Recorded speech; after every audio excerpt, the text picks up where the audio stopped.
Olá, muito bom dia. E aí, como é que você está?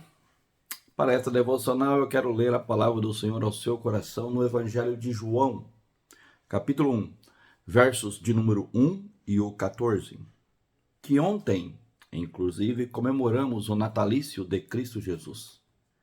E assim registra a Escritura Sagrada: no princípio era o Verbo estava com Deus e o Verbo era Deus. E o Verbo se fez carne e habitou entre nós, cheio de graça e de verdade, e vimos a sua glória como a do unigênito do Pai. Aqui nós vemos uma das maiores e principais revelações na Escritura a respeito da divindade de Cristo Jesus, o Messias que havia de vir, que veio a este mundo, que cumpriu, que realizou de uma maneira fiel e obediente ao Pai e à palavra decretada aquilo que ele deveria fazer e realizar. O apóstolo João, aqui neste texto, ele vai dizer: no princípio era o Verbo. Este princípio nós podemos voltar ao início, lá no princípio da criação, que é o que ele vai descrever depois, que por intermédio dele tudo foi criado e sem ele nada foi feito. Este princípio podemos colocar então lá na criação, lá no Éden. Mas também esse princípio pode ser antes da criação, na eternidade. No princípio era o Verbo e o Verbo estava com Deus. O Verbo sempre esteve com Deus, o Pai, o Espírito Santo, porque ele é Deus. E o que foi que aconteceu com este Verbo que é Deus? Diz o verso 14: e o Verbo se fez carne.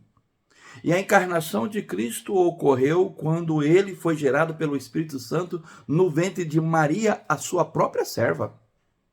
Aí começou a sua humilhação. Mas veja que o Verbo se fez carne e o que? Habitou entre nós. Este habitar significa tabernacular, fazer morada. Perceba que aqui aponta para a primeira vinda de Cristo Jesus, que ele veio tabernacular, que ele veio fazer morada e por isso ele se fez carne. O Verbo e a palavra se fez carne e habitou entre nós em espírito e em verdade e como cheio de graça. E é interessante que ele veio habitar com a gente, ele é o Deus encarnado, ele é o Emanuel, ele é o Deus conosco. Para quê? Para que quando ele vir pela segunda vez, então nós é quem tabernacularemos com ele no novos céus e na nova terra, como registra Apocalipse, capítulo de número 21, onde vai dizer que ele estenderá sobre nós o seu tabernáculo. E nesse tabernáculo, nele nós faremos morada para toda a eternidade. Mas para que isso aconteça a partir da sua segunda vinda, foi necessário que na primeira vinda ele viesse tabernacular e fazer morada conosco, ou seja, com o homem, com a humanidade, ele fosse reconhecido em figura humana, conforme nos revela o apóstolo Paulo na sua epístola aos Filipenses, capítulo 2. Este entendimento nos leva a reconhecer a grande obra que Cristo Jesus fez, iniciando com a sua encarnação, com a sua geração, com o seu nascimento, com o exercício do seu ministério terreno, com a sua entrega. Foi ele quem se deu, foi ele quem se entregou por você e por mim e por nós. Foi ele quem se permitiu ser traído, quando ali na ceia ele disse a Judas: o que tem de fazer, vai e faz-o agora.